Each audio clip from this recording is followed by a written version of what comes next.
Hello friends, आज हम MSBT diploma applied mathematics यानी M2 का एप्लीकेशन ऑफ डेरिवेटिव ये चैप्टर देख रहे हैं। ये चैप्टर एग्जाम में अप टू 12 मार्क्स के लिए आता है। ये चैप्टर बहुत इजी है। अगर आप डेरिवेटिव चैप्टर जानते हैं, अगर छोटे छोटे फंक्शंस का डेरिवेटिव किस तरह से फाइंड करना है, डेरिवेटिव का बेसिक भी आप जानते हैं, तो भी आप एग्ज़ाम में इस चैप्टर को आउट ऑफ सॉल्व कर सकते हैं। क्योंकि इस चैप्टर पे थियोरेटिकल क्वेश्चंस आते हैं जो कि दिखने में तो डिफ़िकल्ट लगते हैं लेकिन बहुत इजी होते हैं। इसमें जो डेरिवेटिव होता है वो बहुत इजी वाला होता है। ठीक है, इस चैप्टर पे 3 टॉपिक्स पे क्वेश्चंस आते हैं। Equation of tangent and normal, maxima and minima and radius of curvature. यहाँ पे हम फर्स्ट टॉपिक डिस्कस करेंगे, equation of tangent and normal. ये वाला टॉपिक हमने यमन में भी देखा था, बेसिक मैथमेटिक्स में स्ट्रेट लाइन इस चैप्टर में। ठीक है, अगर आपको स्ट्रेट लाइन ये चैप्टर याद भी नहीं है तो भी कोई बात नहीं, इस टॉपिक के लिए जो भी इम्पोर्टेंट कॉन्सेप्ट है वो भी हम यहाँ पे डिस्कस करेंगे। देखो, कोई भी कर्व है, अगर उसका इक्वेशन आपको दिया गया है y = f ऑफ x, ठीक है, एंड आपको टेंजेंट एंड नॉर्मल का इक्वेशन फाइंड करना होता है। टेंजेंट एक क्या होती है कि एक स्ट्रेट लाइन ही होती है जिसको नेम दिया जाता है टेंजेंट। ए लाइन इस कर्व को टच करती है P पॉइंट में। ठीक है, इस कर्व को ये वाली लाइन P पॉइंट में टच करके जाती है जिसके कोऑर्डिनेट्स है x1, y1। P के कोऑर्डिनेट्स है x1, y1। हमें इस टेंजेंट का इक्वेशन फाइंड करना है जिसके लिए हम स्लोप पॉइंट फॉर्म यूज़ करेंगे। इस इक्वेशन को फाइंड करने के लिए स्लोप की वैल्यू पता होनी चाहिए एंड पॉइंट पता होना चाहिए। स्लोप यानी कि जिसको हम जनरली m से रिप्रेजेंट करते हैं, एंड पॉइंट यानी कि ए P पॉइंट के कोऑर्डिनेट्स आपको पता होने चाहिए। अगर स्लोप पता है, पॉइंट पता है, तो स्लोप पॉइंट फॉर्म का यूज़ करके टेंजेंट का इक्वेशन हम इजीली फाइंड कर सकते हैं। उसी तरह हम नॉर्मल का भी इक्वेशन फाइंड करेंगे। नॉर्मल क्या होती है? टेंजेंट को जो परपेंडिकुलर लाइन होती है उसको हम नॉर्मल बोलते हैं। नॉर्मल का इक्वेशन भी हम स्लोप पॉइंट फॉर्म यूज़ करके ही फाइंड करेंगे, जिसके लिए आपको नॉर्मल का स्लोप पता होना चाहिए। नॉर्मल के स्लोप को हम जनरली m डैश से रिप्रेजेंट करते हैं। ठीक है, तो आपको नॉर्मल का स्लोप पता होना चाहिए एंड नॉर्मल भी सेम पॉइंट में ही इस कर्व को टच करके जाती है P में। तो आपको अगर वो पॉइंट पता है एंड नॉर्मल का स्लोप पता है तो आप स्लोप पॉइंट फॉर्म का यूज़ करके नॉर्मल का भी इक्वेशन फाइंड कर सकते हैं। तो y = f ऑफ x, ये क्या होता है? इक्वेशन ऑफ कर्व होता है। ठीक है, यम क्या होता है? यम को हम स्लोप ऑफ टेंजेंट होता है। स्लोप ऑफ टेंजेंट को हम जनरली यम से रिप्रेजेंट करते हैं एंड m डैश से हम स्लोप ऑफ नॉर्मल को रिप्रेजेंट करते हैं। ठीक है, यम की वैल्यू होती है dy/dx एट x1, y1। इस फॉर्मूला का यूज़ करके हम यम यानी कि स्लोप की वैल्यू फाइंड करते हैं।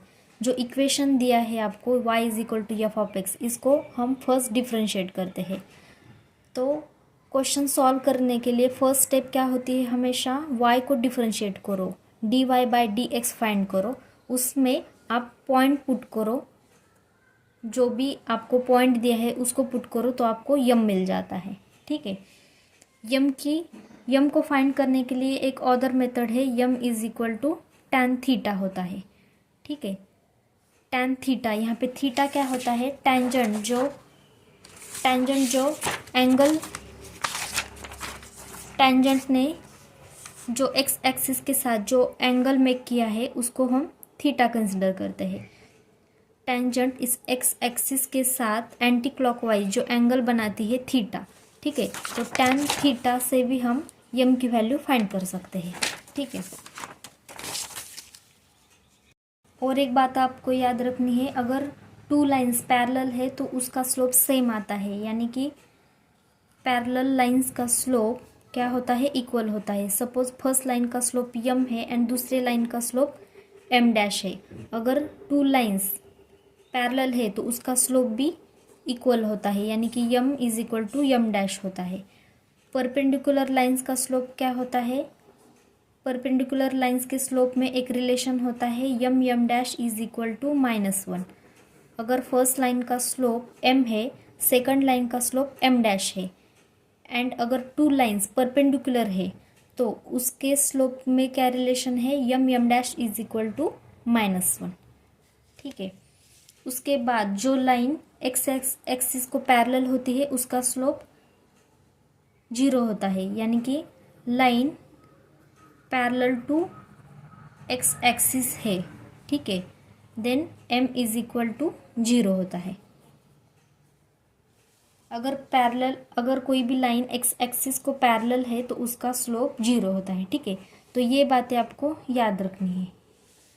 उसके बाद स्लोप पॉइंट फॉर्म से हम टेंजेंट का इक्वेशन किस तरह से फाइंड करते हैं। देखो, y minus y1 is equal to m into bracket x minus x1, ये वाला फॉर्मूला आपको याद रखना है। y minus y1 is equal to m into bracket x minus x1। ठीक है, ये क्या है, इक्वेशन ऑफ टेंजेंट है। इस इक्वेशन का यूज करके हम इक्वेशन ऑफ टेंजेंट फाइंड करेंगे। यहाँ पे m क्या है, स्लोप है, एंड x1 कोमा y1 ये क्या है, पॉइंट है। अगर आपको स्लोप पता है, पॉइंट पता है, तो आप इक्वेशन ऑफ टेंजेंट फाइंड कर सकते हैं। इसको हम स्लोप पॉइंट फॉर्म बोलते हैं, जिसमें अगर आपको स्लोप पता है एंड पॉइंट पता है तो इस इक्वेशन का यूज़ करके आप equation of tangent easily find करते हैं।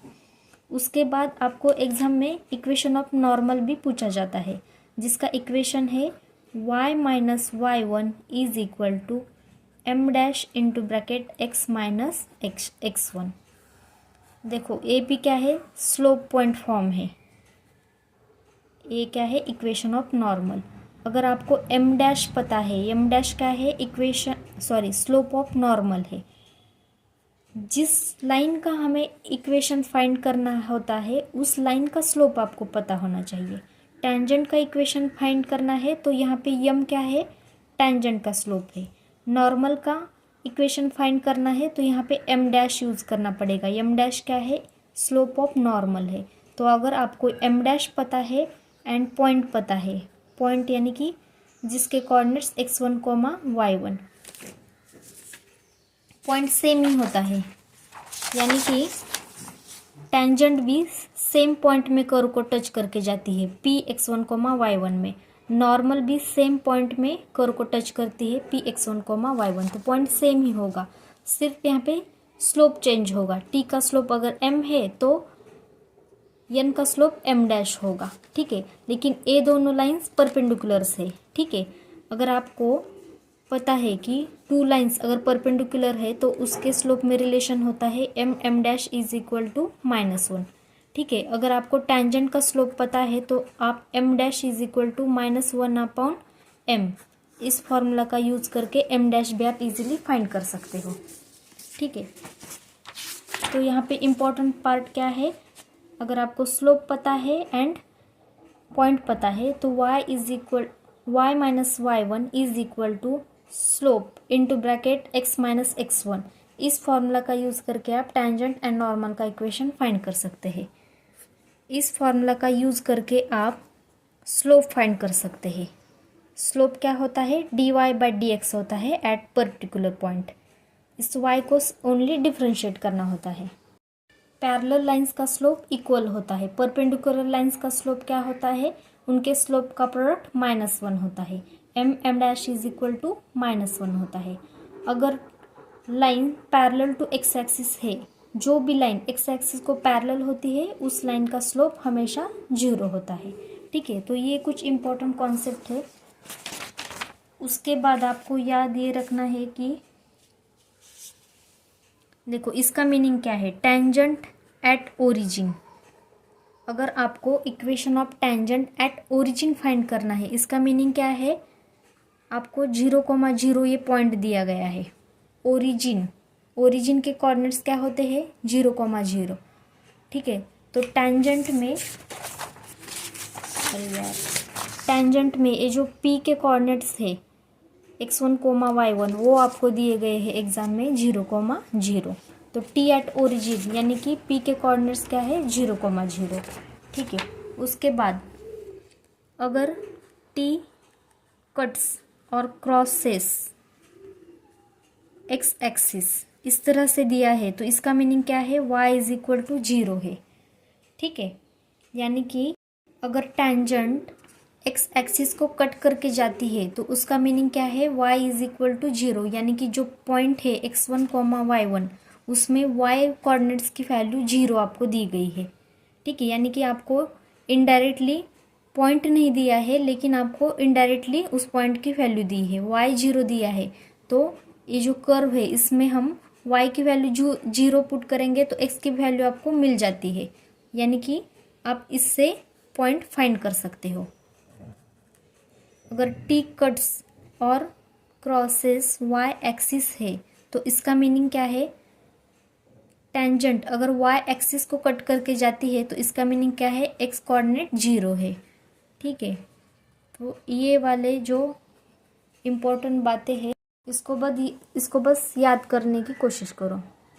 बस अगर ये कॉन्सेप्ट अगर आपका क्लियर है, ठीक है, ये छोटे छोटे फॉर्मूले अगर आपको आते हैं तो एग्ज़ाम में कोई भी क्वेश्चन आने दो, अगर आप उसको इजीली सॉल्व कर पाते हो। ठीक है, इसमें एग्जाम में किस तरह से क्वेश्चन आता है, देखो y is equal to F of x, कर तो आपको दिया ही जाता है हमेशा। ठीक है, अगर एग्जाम में आपको पॉइंट दिया है x1, y1, अगर पॉइंट दिया है तो आपको स्लोप फाइंड करना पड़ता है। इस टाइप के क्वेश्चन आते हैं। उसके बाद y is equal to F of x दिया है आपको, ठीक है, एंड स्लोप भी दिया है। ठीक है, आपको फाइंड करना होता है पॉइंट। ये सेकंड वाला टाइप है। उसके बाद थर्ड टाइप में आपको y is equal to F of X ही दिया जाता है, m भी दिया जाता है, पॉइंट भी दिया जाता है। ठीक है, अब स्लोप भी दिया है, पॉइंट भी दिया है, तो हमें a एंड b की वैल्यूज़ फाइंड करनी होती है। a एंड b ये किस में होता है, आपको जो इक्वेशन दिया जाता है y is equal to F of x, इसमें सिर्फ x एंड y नहीं होता, उसमें कुछ कांस्टेंट भी यूज़ किए जाते हैं a एंड b, जिसकी वैल्यू आपको फाइंड करनी होती है। ठीक है, एंड फोर्थ टॉपिक होता है जिसमें आपको y is equal to F of x दिया जाता है, m दिया जाता है, उसके बाद पॉइंट भी दिया जाता है, स्लोप एंड पॉइंट दिया जाता है, तो आपको equation of tangent and equation of normal find करना होता है। ठीक है, यानी कि अगर आपको पॉइंट दिया है तो आप स्लोप इजीली फाइंड कर पाते हो। फर्स्ट टाइप में क्या है, पॉइंट दिया है, स्लोप फाइंड करना है आपको। सेकंड टाइप में अगर स्लोप दिया है तो पॉइंट किस तरह से फाइंड करना है वो हम देखेंगे। थर्ड टाइप में आपको पॉइंट भी दिया है, स्लोप भी दिया है, लेकिन इक्वेशन में a एंड b कुछ अननोन कांस्टेंट है जिसकी वैल्यू आपको फाइंड करनी है। उसके लिए आपको स्लोप भी दिया जाता है एंड पॉइंट भी दिया जाता है। उसके बाद अगर स्लोप भी दिया है एंड पॉइंट भी दिया है तो आपको equation of tangent and equation of normal पूछा जाता है। ठीक है, स्लोप पॉइंट फॉर्म का यूज़ करके हम इक्वेशन ऑफ टेंजेंट फाइंड करेंगे, इक्वेशन ऑफ नॉर्मल भी फाइंड करेंगे। ठीक है, यहाँ पे देखो पॉइंट दिया है तो स्लोप पूछा जाता है, एम क्या है, स्लोप ऑफ टेंजेंट है, आपको नॉर्मल का भी स्लोप पूछा जा सकता है, m डैश भी पूछा जा सकता है। ठीक है, तो इस तरह से 4 टॉपिक्स पे क्वेश्चन आते हैं equation of tangent and normal में। अगर आपको ये टाइप्स अगर याद रहते हैं तो अच्छा है, नहीं याद रहते तो भी कोई बात नहीं। ठीक है, इतने सारे टाइप्स याद रखने की भी कोई ज़रूरत नहीं है, मैं सिर्फ बता रही हूँ कि किस किस टाइप के क्वेश्चंस एग्ज़ाम में आते हैं। ठीक है, आप क्वेश्चंस देख के, आंसर देख के भी समझ सकते हैं कि क्वेश्चन को किस तरह से सॉल्व करना है। तो equation of tangent and normal में इस तरह के 4 टाइप्स के क्वेश्चंस आते हैं। अगर आपको पॉइंट दिया है तो आपको स्लोप पूछा जाता है, अगर आपको स्लोप पता है तो पॉइंट पूछा जाता है। अगर आपको स्लोप एंड पॉइंट दोनों क्वेश्चन में दिए हैं तो अगर क्वेश्चन में इक्वेशन में अगर a एंड b कोई भी अननोन है तो उसकी वैल्यू आपको पूछी जाती है। उसके बाद अगर आपको स्लोप एंड पॉइंट दोनों पता है तो equation of tangent and equation of normal exam में पूछा जाता है। इस टॉपिक पे जो भी क्वेश्चंस है वो हम नेक्स्ट वीडियो में डिस्कस करेंगे। जो एग्ज़ाम में कुछ क्वेश्चंस पूछे गए हैं वही हम डिस्कस करेंगे, लेकिन अगर आपके कॉन्सेप्ट क्लियर है तो एग्ज़ाम में कोई भी क्वेश्चन आने दो, आप उसको सॉल्व कर पाते हो। ठीक है, तो इसलिए कॉन्सेप्ट क्लियर करने की कोशिश करो। अगर ये वीडियो आपको थोड़ा सा भी इन्फॉर्मेटिव लगा हो तो please like and share the video and subscribe the channel. Thank you so much for watching this video.